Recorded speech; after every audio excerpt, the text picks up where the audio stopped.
Bienvenidos a otro episodio de Topic Loop Podcast. Soy su host Carlos Pérez Tejada y en el episodio de hoy estará cargado de información. Vamos a hablar un poco sobre el metaverso y lo que Microsoft quiere hacer con él. Además, nos sentamos a conversar con César Moliné sobre ciberseguridad y si el país está preparado para recibir ataques cibernéticos. No se despeguen, que seguimos con más.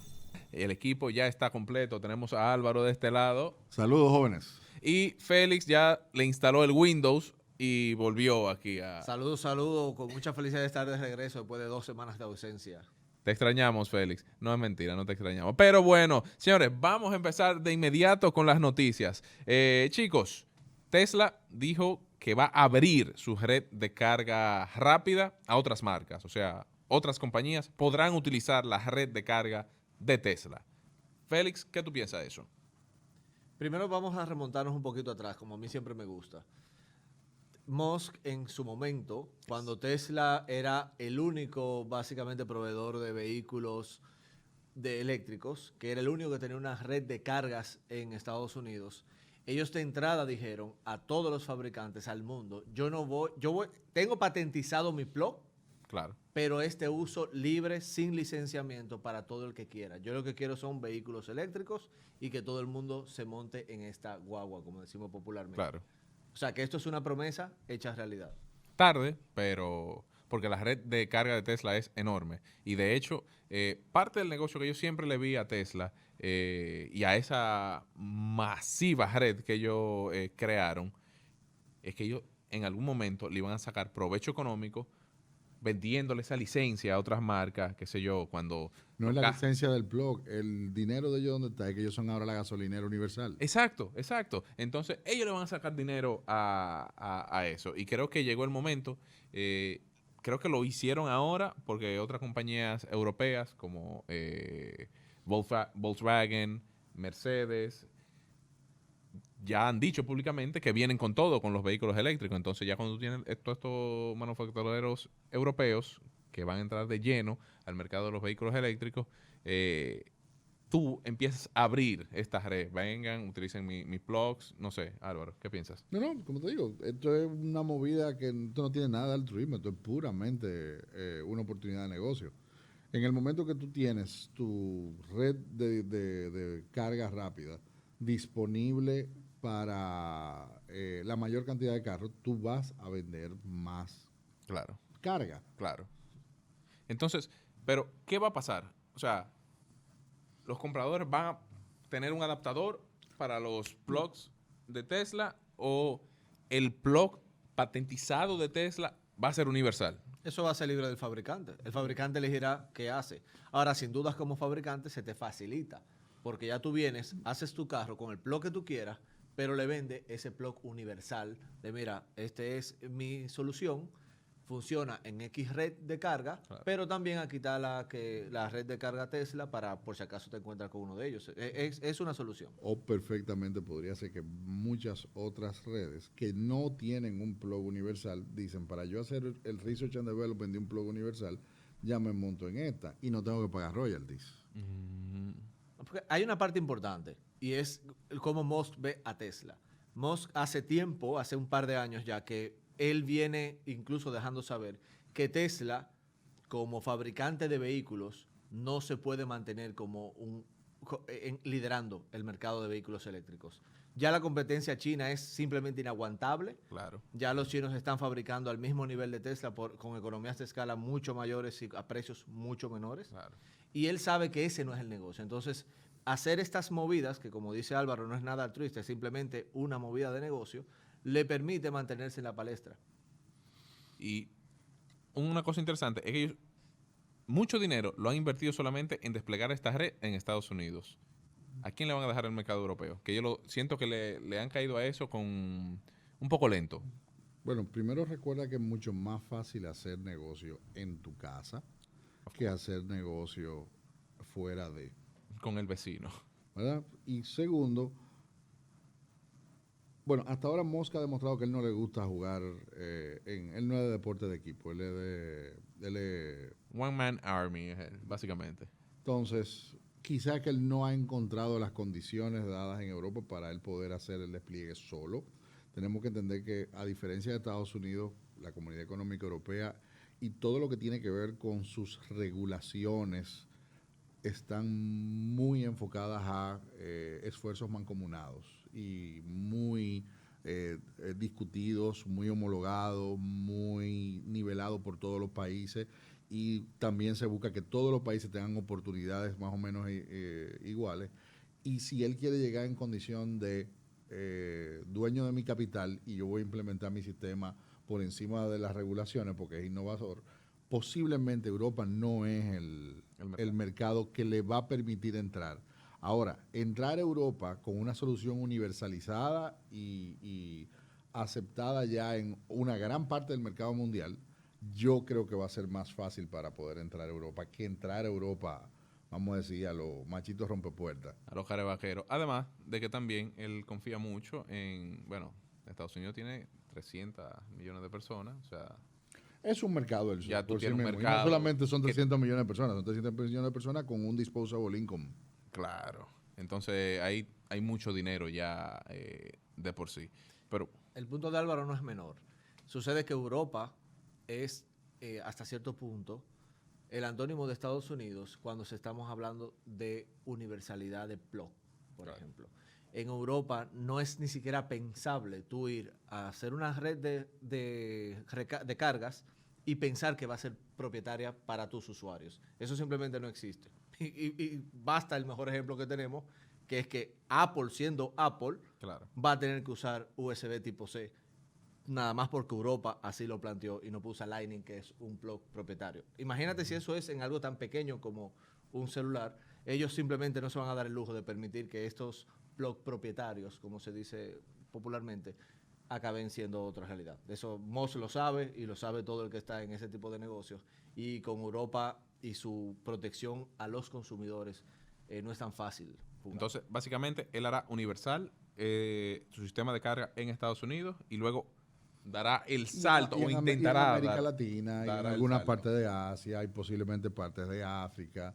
Quién sabe si hasta China se monte, porque China realmente es un país que es bastante vanguardista a la hora de adoptar nuevas tecnologías. Y de repente ya a base de peso, porque en el momento que yo tengo un plug que he consumido en el 70% de la fábrica, ya ahí es diferente la negociación. Entonces, Que, sí, 100%. Además, los vehículos siguen siendo productos que se hacen muy para X mercado, muy Claro. customizados por mercado. Claro. Él puede perfectamente tener su plug estándar Tesla en los Estados Unidos y en Europa vender el estándar que existe en Europa. Su mismo auto, que de hecho autos venden. Ellos no tienen una red de carga, pero autos venden y de a muchos. Claro. Así que eso es simplemente posible. Bueno, así que ya lo escucharon, tremenda la noticia de esto, de Tesla, abriendo su red de carga a otras marcas por primera vez. Y pasamos a la siguiente noticia. Señores, hace una semana atrás, Facebook anunció que ya iba a cambiar, ya es Meta, ya está en todas sus redes, que se llama Meta, la empresa madre. Y habló mucho del metaverso. Microsoft, que ha sido una de las empresas que para mí más ha invertido en desarrollar tecnología de realidad aumentada a través de los HoloLens y todo esto, se puso y explicó lo que para ellos es el metaverso y cómo ellos lo ven. De hecho, esta semana lanzaron lo que son los avatars, o sea, una respuesta clara a lo que Facebook Meta presentó la pasada semana y que se van a utilizar, según ellos, en este nuevo universo, esta nueva forma de utilizar el Internet en el que tú vas a interactuar y tener un contacto más único y más realista con la tecnología y la web per se. Álvaro, yo sé que tú aquí sabemos que tú eres fiel usuario de Microsoft. ¿Qué tú piensas sobre esta movida? al final del día, esto es más mercadeo, esto es subirse sobre un trend que realmente algo que va a afectar. Lo que sí va a terminar sucediendo, y esto va a depender mucho del desarrollo de tecnologías auxiliares a la navegación regular de Internet, que tiene que ver con todo lo que es la realidad aumentada. Nosotros tenemos un grupo de patentes que están todavía sin explotarse en su totalidad, principalmente el LCD transparente. No sé si recuerdan de el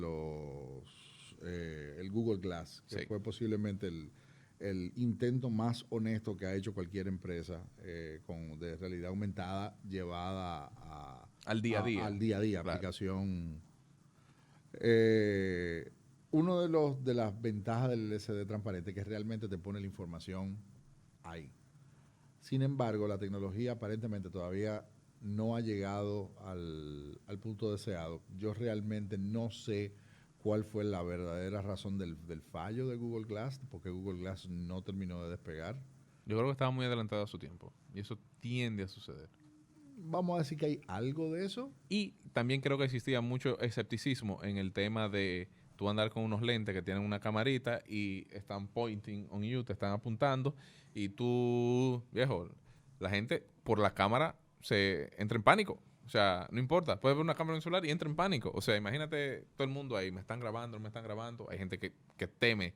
Si yo digo algo, este tipo me está grabando, esta persona, Sí, ¿qué va a hacer con eso? pero la cámara, digamos que nosotros hagamos una solución de esta naturaleza sin la cámara. Ok, Todavía el hecho de yo poder tener información al instante de forma bastante privada, porque lo ideal del Google Glass es que yo pueda estar viendo información, viendo sin que la otra sin persona que la lo otra vea. persona sepa que yo estoy viendo información. Yo tener un teleprompter tiempo real. Sin embargo, nosotros no hemos llegado al punto donde la realidad mejorada, aumentada, todavía llegue a los puntos de utilidad que queremos. Más que nada porque nos falta la interfase hombre-máquina. Ok. ¿Qué sucede?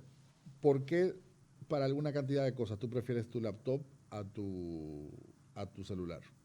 Simplemente la laptop me permite hacer más cosas de manera quizás más intuitiva. Yo poder desarrollar, por ejemplo, editar un video. Editar un video yo lo edito más rápido en la computadora que en el celular. Porque en la computadora quizás Mucho tengo más cómodo.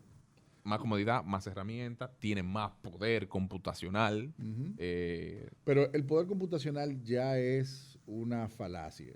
Mañana tu Google Glass puede ser simplemente la interfase a una supercomputadora que está en un semillero en la isla de Man, claro, procesando teraflops sobre teraflops de información, y todo está concentrado en tu Google Glass donde tú estás navegando. Eso realmente no es. Y mientras más los canales de ancho de banda se van haciendo mayores, esa necesidad se va desapareciendo.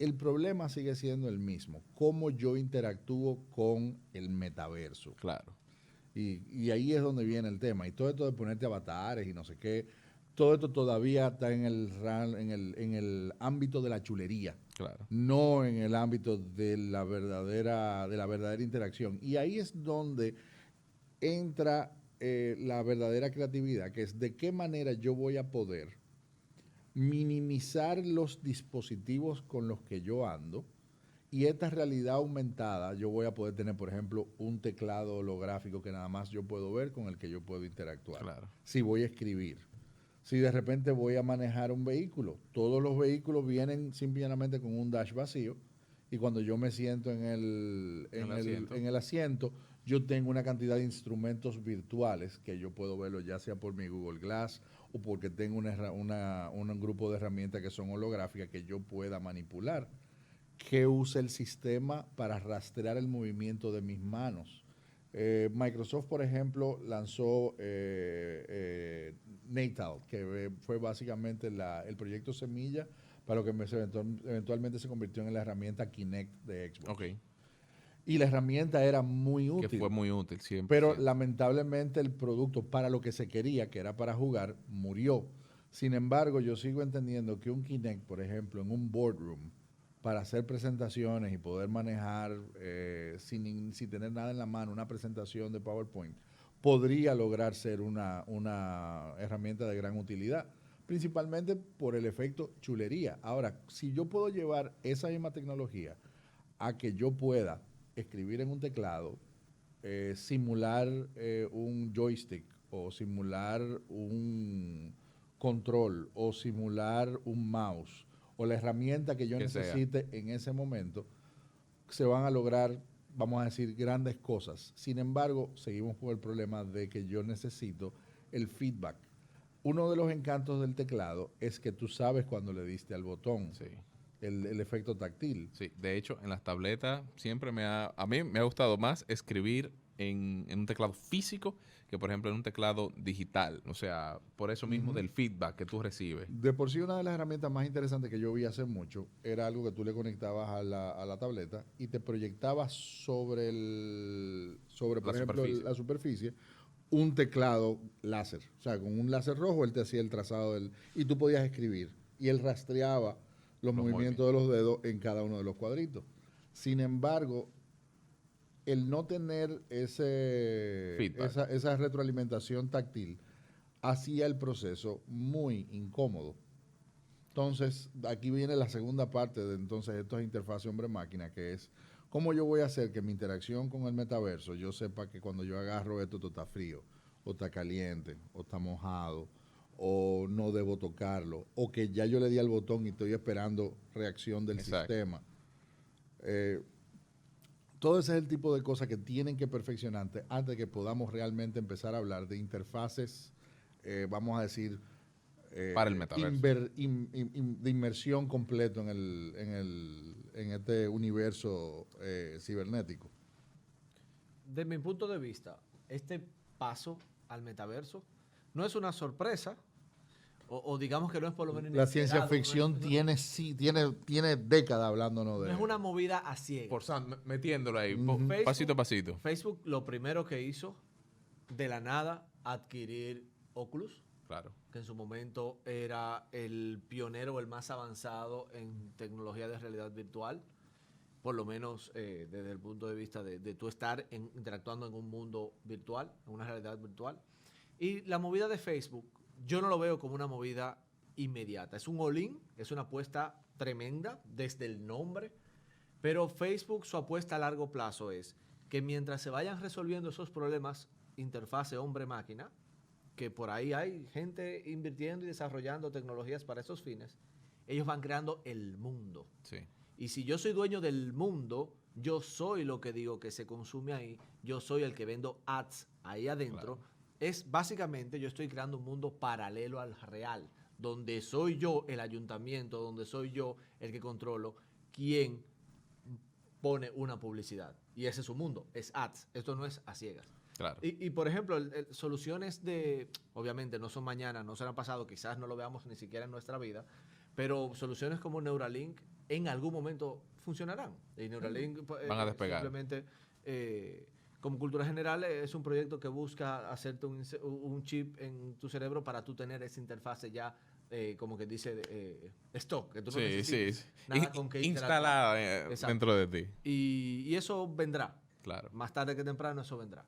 Yo siento que primero con el anuncio de Meta sobre el metaverso y con la inclusión de Microsoft en esto, yo siento que el tema de las tecnologías de realidad aumentada y virtual tiene más empuje que nunca. Microsoft, vuelvo y lo digo, ha invertido mucho en HoloLens. Yo siento que HoloLens no ha despegado ha despegado y ha aprovechado toda la capacidad que tiene porque no ha encontrado otros desarrolladores. En todo esto, los desarrolladores van a jugar un papel vital. Pues tú necesitas que gente cree cosas para este metaverso para que se siga desarrollando, inventen, prueba y error. Entonces, yo siento que con más jugadores como Microsoft, Meta, /Facebook, todo este tema de la realidad aumentada y virtual va a tomar otra ruta y va, sí, por fin a despegar.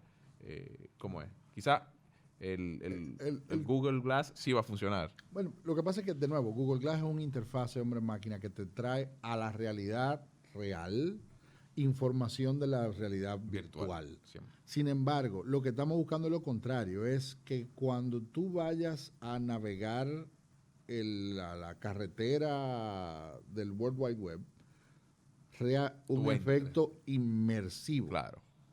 Y de nuevo, aquí nos podemos meter en miles de obras de ciencia ficción que tocan diferentes formas de cómo quieren visualizar esto.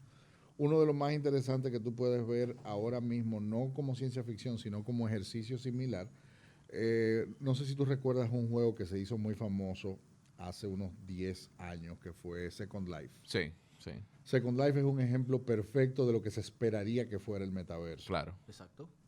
Y básicamente lo que debe de terminar sucediendo, si lo que aparenta ser será, es que al final del día no es que tú vas a meterte en el metaverso de Microsoft o en el metaverso de Meta, o como sea que ellos le vayan a llamar ese producto. Es que tú vas a navegar un internet donde hay áreas más divertidas que otras.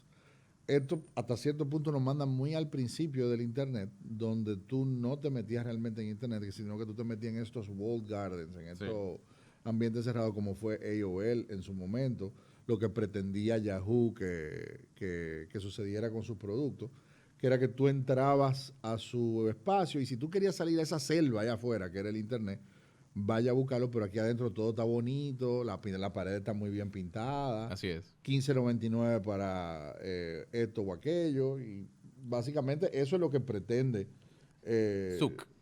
Zuckerberg Exacto. con nosotros. Bueno, ahí está todo ya lo del metaverso, señores. Así que ya saben. No diga que todo. No todo, pero ya con Microsoft volvemos. Microsoft creo que le da el último empuje. Félix, Dejaste de tocar una parte sumamente importante ¿cuál? de la parte, el impacto social que puede tener esto. Sí. Cada vez nos comenzamos a recordar más de películas como Wall-E, en la que los humanos acabamos siendo sujetos totalmente pasivos, echados en un sillón y no voy a decir engordando, pero básicamente sacrificando la salud en pro de la diversión. Siendo muy del sedentarios. entretenimiento. Siendo muy Y sedentarios. eso es una parte que definitivamente, para que esa tecnología tenga un desarrollo responsable, socialmente responsable, tendrá que atacar de Sí. alguna manera u otra. Definitivamente, ese va a ser uno de los retos. Bueno, pero ya lo escucharon. Esto han sido las informaciones aquí en Topic Club Podcast. No se despeguen, que volvemos con una entrevista súper interesante con César Molidé sobre ciberseguridad y si la República Dominicana está lista y qué hacer en caso de que seamos víctimas de un ciberataque. No se despeguen. Y estamos de vuelta aquí por Topic Club Podcast. Ahora nos acompaña, vamos a la entrevista central, nuestro querido amigo, compañero, amigo, no sé, César Moliné. Bienvenido, César, a Topic Club y a Falla Media. Muchísimas gracias, Carlos. Un placer para mí estar aquí y compartir con toda la audiencia y vamos a ver qué podemos hablar y qué podemos compartir. No, vamos a hablar de ciberseguridad y si estamos ready. De Y ciberseguridad. cada qué tiempo tú actualizas tus claves en la web. Pero bueno, eso vamos para adelante. Primero, dar un saludito ahí a los que nos están escuchando y preséntate para que sepan que tú no eres un loquito viejo hablando de ciberseguridad. Claro que sí. Ah. Pero básicamente sí, César Molines Rodríguez. Trabajo principalmente como abogado en el área de Derecho y Nuevas Tecnologías y con especialidad en el área de ciberseguridad, privacidad y comercio electrónico y firmas digitales. Tipo que sabe de esta vaina. César, Cuéntame. vamos a empezar de una vez Rápido. por lo básico. ¿Cómo se encuentra la República Dominicana en términos de ciberseguridad? Bueno, mira, Carlos, para yo responderte esa pregunta, yo tendría que tocar las 5 principales dimensiones de la ciberseguridad. Porque por un lado, o sea, es una pregunta relativamente compleja de responder porque la ciberseguridad tiene muchas dimensiones de cuál podemos tocar. Primero, esa primera dimensión tenemos que hablar del tema de marco legal. ¿Qué tan bueno o qué tan fuerte y actualizado es el marco legal que de alguna manera u otra afecta a la ciberseguridad? Ok. Por un lado, tenemos una ley de crímenes y delitos de alta tecnología del 2007. Es verdad, necesita ser actualizada, necesita ser mejorada, especialmente en el área procesal, pero sigue estando vigente y fue una ley pionera a nivel de la región de las Américas. ¿Por qué tiene que ser actualizada? Primeramente, porque es una ley del 2007. Okay. Hay infracciones que en su momento no se consideraron, la tecnología ha ido evolucionando y lamentablemente hay muchas de esas infracciones que hoy en día no están contempladas en la misma. Okay. Para ponerte uno de los ejemplos más sencillos, por ejemplo, el grooming. Ejemplo. El grooming no está directamente incluido en la ley, entonces, por tanto, de alguna manera u otra, debe de ser incluido. Explícale un poquito antes de qué es lo que es el grooming para lo que están El escuchando. grooming es básicamente una conducta en la cual personas adultas se hacen pasar, ya sea en internet, en las redes sociales, etcétera, por personas de adolescentes, niños, niñas o adolescentes, de manera tal de que ganan la confianza de otros niños, niñas y adolescentes para posteriormente, de alguna manera u otra, abusar sexualmente de ellos. Así que ya sabes. Entonces, ¿qué otro aspecto del tema de ciberseguridad Del tenemos tema de que ciberseguridad. que Espérate, tenemos que porque tener en vamos cuenta? solamente por el marco legal. Tenemos, Claro. tenemos ley de criminalidad de alta tecnología, tenemos una ley de protección de datos que lamentablemente no, en mi opinión, perdón, no protege adecuadamente a los ciudadanos. Por tanto, nuestra privacidad a nivel de lo que es el Internet de República Dominicana está muy en riesgo.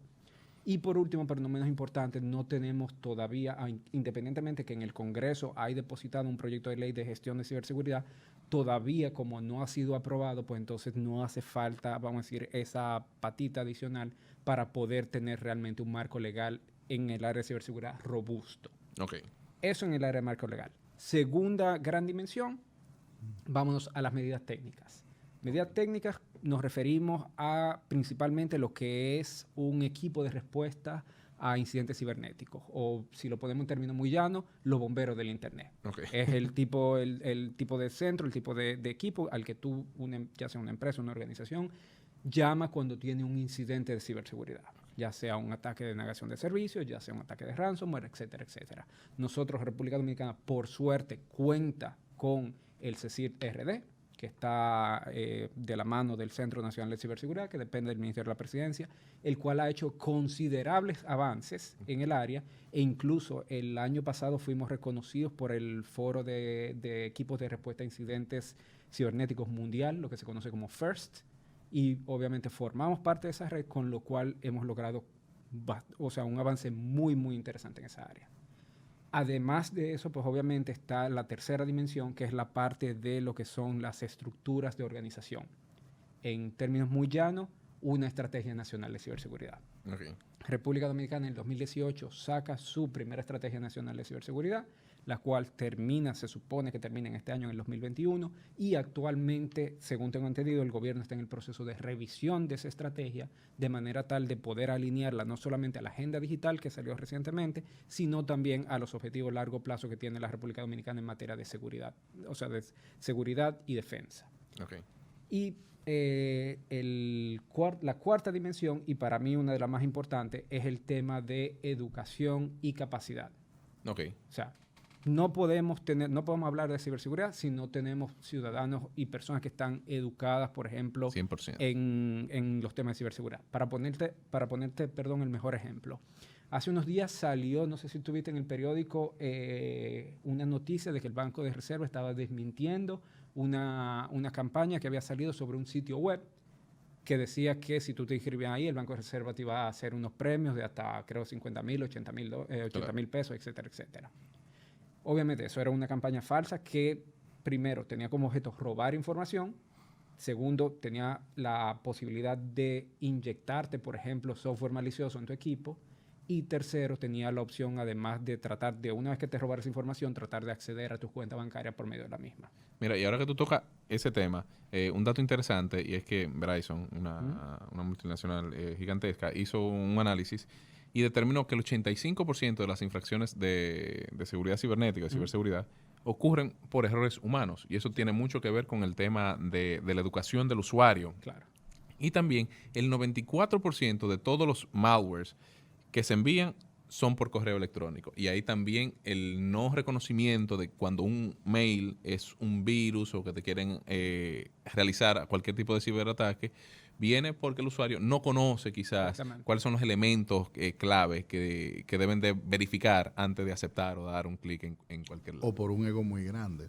Nadie tiene tanta suerte. Exactamente. Lo que pasa es que también, siendo totalmente sincero, hoy, o sea, los criminales son criminales, pero no son brutos.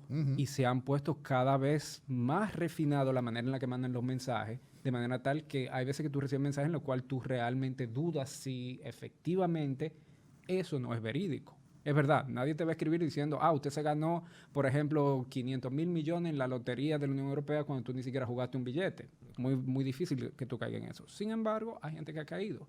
Pero cuando yo te mando un mensaje más directamente, o sea, a ti diciéndote... Sí, "Ah, cuando mira". hay un Exactamente. inicio de robo de identidad, Exactamente. mezclado con saber dónde están tus cuentas de banco, mezclado con quizá conocer tu nombre completo, más tu... Por ejemplo, no, uno de los más comunes que pasa aquí es lo que se conoce como el BEC, el Business Email Compromise, que le pasa mucho, por ejemplo, a empresas que trabajan, por ejemplo, con proveedores extranjeros, donde, por ejemplo, yo soy el cibercriminal, tengo acceso, por ejemplo, a los correos electrónicos de una empresa en particular, que es tu proveedor, te mando un correo haciéndome pasar por el departamento de contabilidad, de finanzas, de quien sea, diciendo, mira, el pago que tú tienes que hacer de la mercancía, en vez de hacerlo en esta cuenta aquí en República Dominicana, hazlo en esta cuenta en Hong Kong. Ok. Hazme el favor.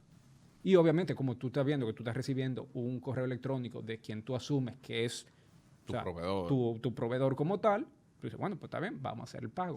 Y tú no te imaginas la cantidad de empresas que se ven afectadas por ese problema. Y un dato interesante sobre eso mismo es que el 71% de todos los ataques cibernéticos están motivados económicamente. Económicamente, O sea, por supuesto. quieren una remuneración Económica. económica. Ya luego está todo el tema de la propiedad intelectual y el espionaje, ¿verdad? Per se. Claro. Pero el 71% de todos esos ataques buscan una remuneración económica y eso es importante saberlo. Tú no tienes Yo creo que esas proporciones no son correctas, porque si tomamos en cuenta la cantidad de ciberataques que suceden en el ámbito de los celos y amoríos que no se reportan, Sí, quizá las proporciones cambiarían considerablemente. Yo no me siento en libertad de discutir esa área porque no la desconozco y no quiero venir a decir una tontería. Yo lo único que sí te puedo decir, por ejemplo, que desde el año 2012 para acá, los ingresos, por ejemplo, por la ciberdelincuencia superaron a los ingresos por el narcotráfico.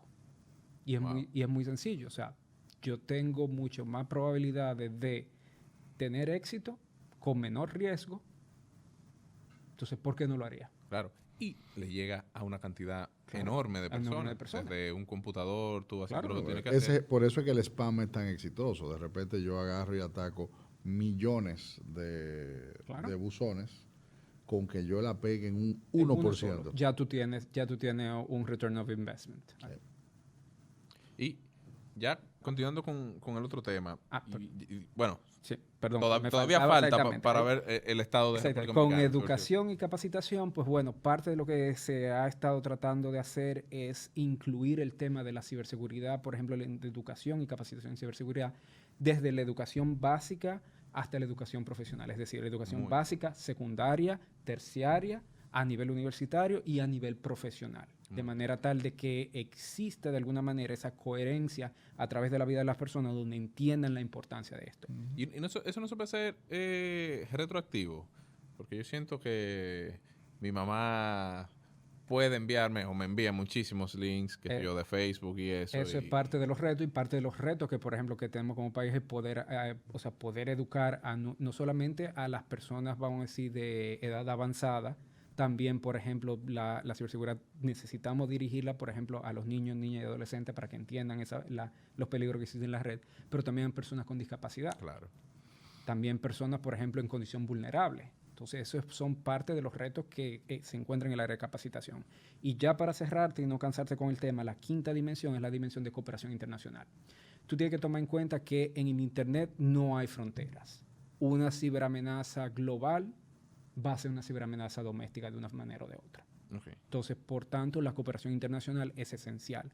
Hoy en día, República Dominicana tenemos muy buenos partners internacionales en organismos, por ejemplo, como es el Consejo de Europa, como es la Organización de Estados Americanos, como es, por ejemplo, Interpol, como es con la Unión Europea y con otros de nuestros socios comerciales, como es Canadá, Estados Unidos, entre otros. Y tenemos una muy buena cooperación a nivel de lo que es, por ejemplo, las diferentes iniciativas. Si tú quieres el mejor ejemplo, hace menos de un mes, el gobierno de Estados Unidos sacó una iniciativa para combatir el ransomware, donde habían básicamente 30 países a nivel mundial. De esos 30 países, los únicos de la región de Latinoamérica y el Caribe fueron México, Brasil y República Dominicana. Interesante. Entonces, eso te da un indicio de que el compromiso de ciberseguridad para, por lo menos, fortalecer la ciberseguridad aquí a nivel nacional es un compromiso serio. Okay. Ahora, César, si yo te puedo hacer una pregunta respecto al mismo tema de cooperación internacional.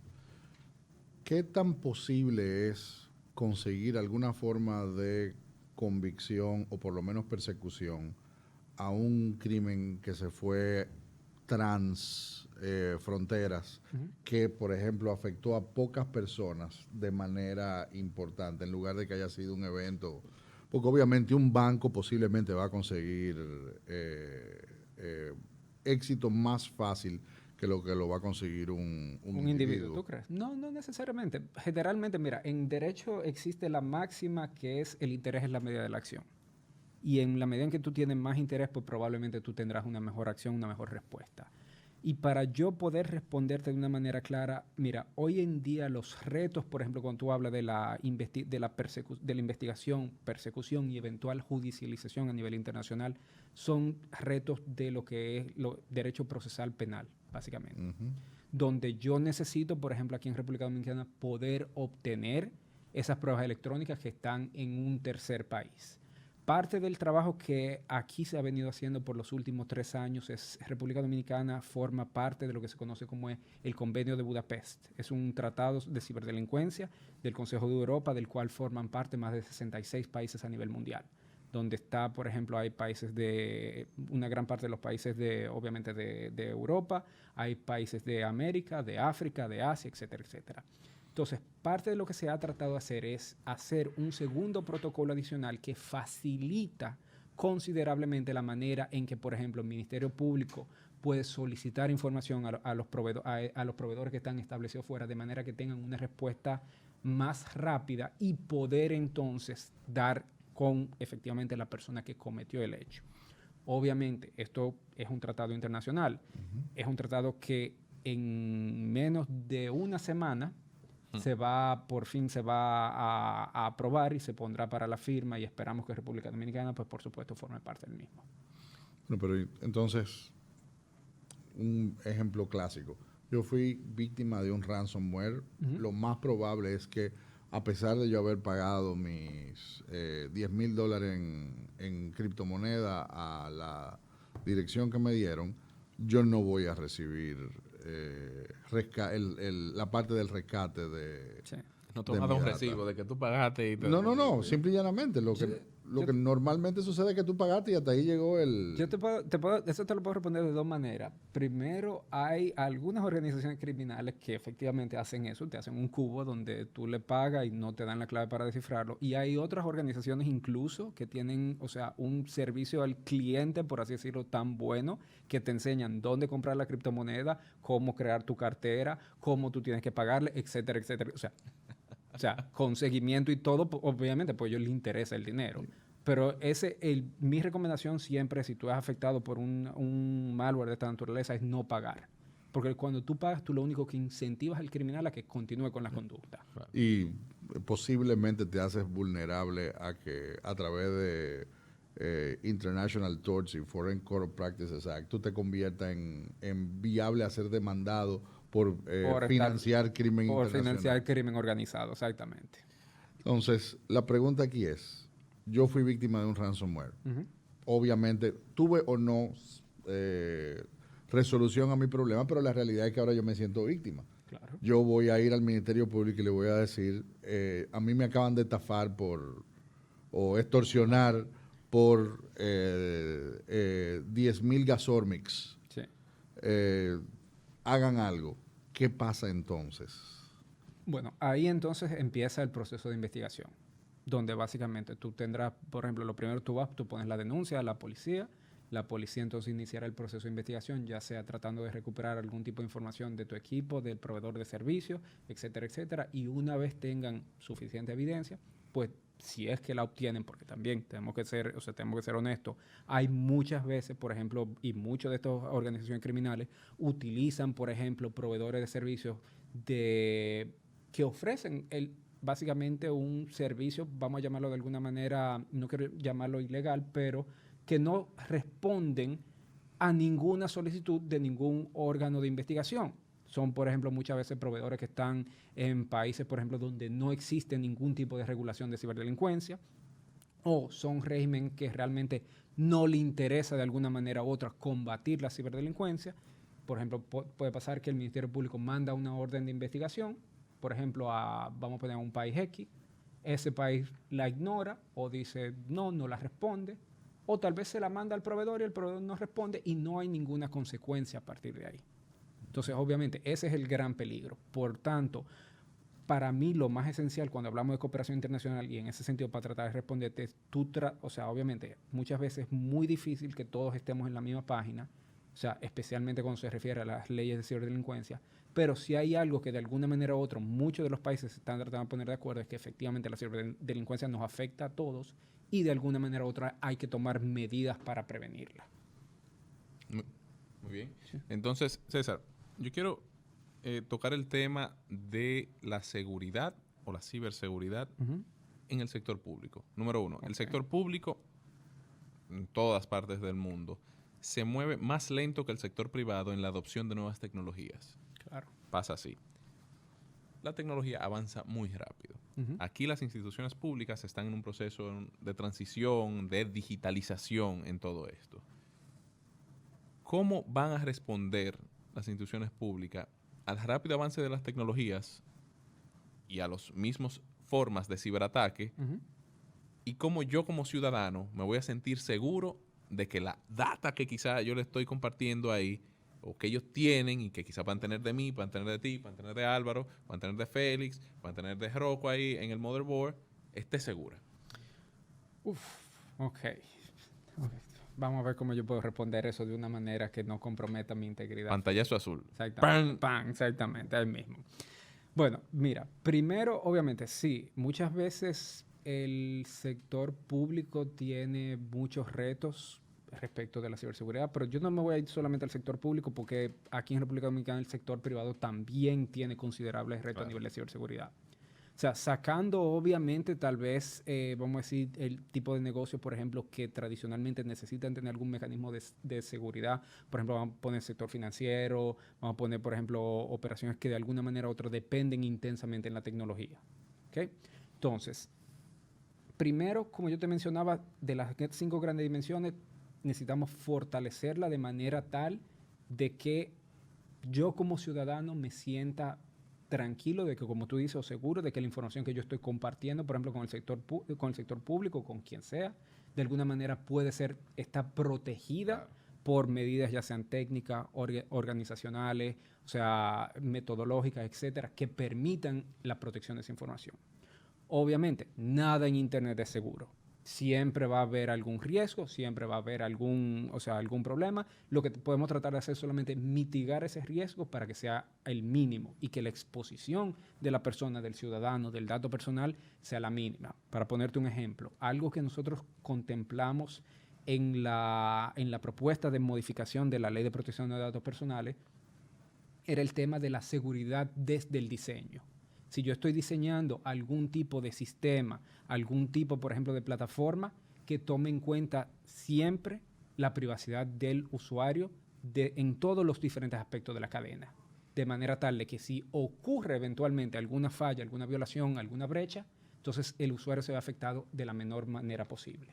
Okay. Entonces, eso por un lado. Además, parte de la labor que ha venido haciendo, por ejemplo, el Centro Nacional de Ciberseguridad, es tratar de enfocarse bastante en el sector público, porque sabemos que efectivamente, o sea, es una patita coja que tenemos y tenemos que de alguna manera u otra, como tú mencionaste, fortalecerlo de manera tal de que se entienda de que el ciudadano puede confiar en la información que está dando, o sea, que está ofreciendo, por ejemplo, al sector público, pero además, o sea, que se sienta que de alguna manera u otra, si ocurre alguna situación, pues sus derechos de alguna manera u otra serán tutelados. Muy bien. Álvaro. No, en esencia hay varios elementos realmente que se tienen que considerar específicamente en esa dimensión de ciberseguridad. Hay un elemento humano en ciberseguridad que también se tiene que fortalecer a nivel del país, que es lo que César te estaba refiriendo a la parte de educación. Y hay una mentalidad, la ciberseguridad es prácticamente una cultura, y eso tiene que estar en el sector público, tiene que estar en el sector privado. O sea, una cosa que uno mañana se apaga su vehículo en un parqueo y se encuentra con un USB de 128 gigas que en buena condición en el piso. La mayoría de la gente lo que va a hacer es que lo va a agarrar y lo va a conectar. Y lo conecta a su computadora. Y ahí automáticamente donde se conectó eso Se explotó la computadora. ahí Puede, mismo. puede haber cualquier cosa. Puede suceder cualquier cosa. Y más si es un USB que además eso tiene un letrerito afuera que dice nómina. Claro, ay, Dios mío. Entonces, definitivamente ese es el tipo de control de impulso que igual que a ti te enseñaron a que cuando tú vas a cruzar la calle tú miras a ambos lados de la calle, a que el semáforo se respeta, a que tú no hablas con extraños cuando eres niño, ese tipo de cosas. Debes de aprender a manejar tus impulsos también a nivel de ciberseguridad. Eso es muy sencillo. Yo te puedo decir, por ejemplo, tenemos casos de, o ni siquiera la persona que recoge el USB en la calle, yo te lo voy a poner más fácil. Yo me siento en mi computadora, empiezo a buscar, por ejemplo, películas gratis o empiezo a bajar programas que no tengo sobre el que no tengo ningún control y básicamente yo estoy instalando cualquier cosa en mi máquina que puede, o sea, que puede servir para, o sea, desde activar, por ejemplo, la cámara web, por ejemplo, sin yo darme cuenta, o sea, leer todo mi correo, toda mi información, ver toda mi contraseña, o sea, ver todo mi historial de navegación sin ningún inconveniente. Qué buenos tiempos lo de LimeWire y Ares. Good old times. Depende para quién. Depende. Sí, por eso te digo, good old times. César, ¿cuándo tendremos en el país un reglamento actualizado con el tema de ciberseguridad? Un reglamento, bueno, lo que pasa es que depende, o sea, yo te ¿O en qué diría... hay? Exactamente, depende muy técnicamente, o sea, porque, por ejemplo, por un lado, o sea, tenemos un proyecto de ley de ciberseguridad que fue sometido a principios de este año y actualmente, según tengo entendido, está siendo conocido por la Comisión de Transporte y Telecomunicación en el Senado. Ok. Una vez el mismo sea aprobado, debería ser enviado a la Cámara de Diputados para que sea eventualmente aprobado por ellos también y eventualmente sea promulgado. Okay. Ahora bien, esa ley establece la posibilidad de tener o sea, de que existe un reglamento de aplicación de la ley, de la misma. Por ese lado está. Ya hoy en día para el sector financiero, por ejemplo, existe el reglamento de seguridad de la información y seguridad cibernética, por ejemplo, que lo dictó la Junta Monetaria en el año 2018. Y más recientemente, el Indotel puso en consulta pública un borrador de un reglamento de ciberseguridad para los servicios de telecomunicaciones. Muy bien.